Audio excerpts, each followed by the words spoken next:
Our next comedian is another regular, one of my good friends. I love him to death. Give it up for Dylan Horvat, everybody!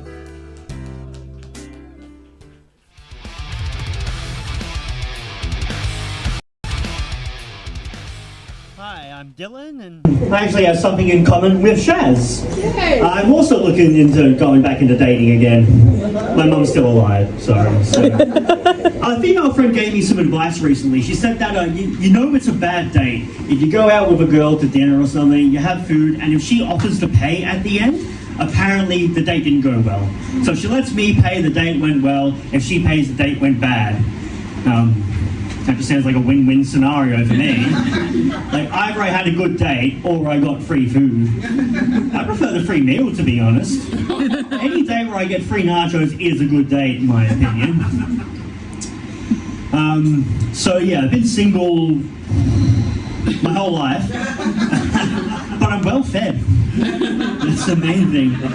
Yeah. Being single for 33 years, I must have some like really deep shit, like traumatic childhood issues that I wish I could go back in time and just fix it. I've seen on Facebook a post, maybe you've seen it too, I've seen it a few times, it says, if you could go back in time and say 3 words of advice to your 12-year-old self, what would you say? And everyone's in the comments going, you know, don't do drugs, make better friends, save more money. Because we all know with 12-year-olds listen to anyone, it's random strangers who look like older, fatter versions of themselves who say 3 words and then fuck off, never to be seen again. And it's a weird concept. It doesn't make any sense to me. Like, not the time travel part. Going back in time, I get that. But why is my 12-year-old self just letting this approach them? Where are my parents in this scenario? And even if I did get a chance to explain, like, I'm you from the future, don't do drugs, why would my 12-year-old self just believe that? If anything, that would make me actually want to do drugs. But like Shaz, I often ask myself, when I have to make a difficult decision, what would Jesus do? And that's why I haven't had a shower in 12 months. Or brushed my teeth, he didn't have toothpaste. Like, people worship the guy, but he fucking stank. No wonder he always hung around prostitutes. What would Jesus do? But yeah, so women and their impossible standards, right? Showering, brushing teeth, not having a tiny dick, having a job. I do have a job though. I'm a disability support worker. And one thing that I really like about my job, one thing that is really good to see, something that makes it really easier, is when my client has a big dick. Like, not for any sexual purpose, but we often have to clean the penis and put it inside a urine bottle so they can pee. And when they've got just like a little nub with a whole arm of foreskin around it, it's kind of hard to wash properly. It's kind of hard to put inside a bottle because the rest of the body's in the way. And the foreskin's covering the urethra, so piss gets everywhere. Big dicks, however, it's just right there. You can just wash it. You just put it inside a urine bottle and it just pees in the bottle.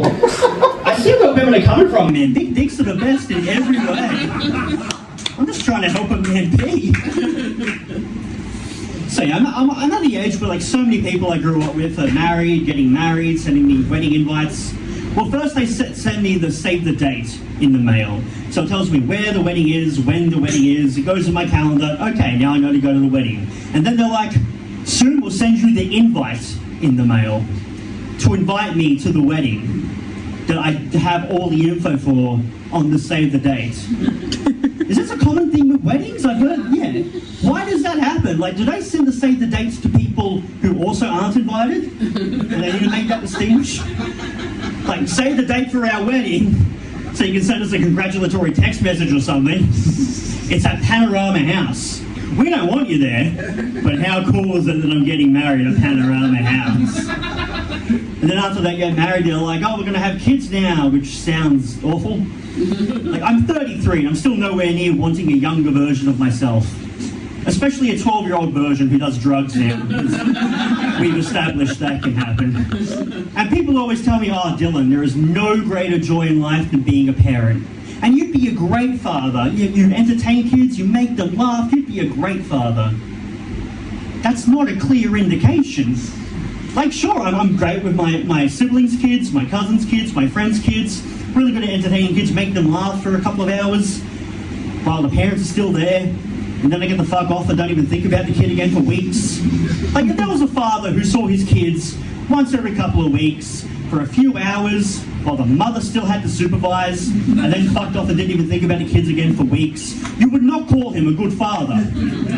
Well, maybe you would. Have you seen some fathers? And don't get me wrong, I like kids. I like my siblings' kids, cousins' kids, friends' kids. I am really good at making them laugh and entertaining them for hours, but, I also like other things. I like getting high sometimes, maybe more often than I like entertaining kids. But would you then go, oh, Dylan, you should be a 24/7 stoner. You would be so good at being high all the time. You should get rid of all your hobbies and social life and go into financial ruin just to smoke weed every day. There's no greater joy in life than being a chronic stoner. Always end on a high note. I'll give you back to Gussy, everyone. Thank you.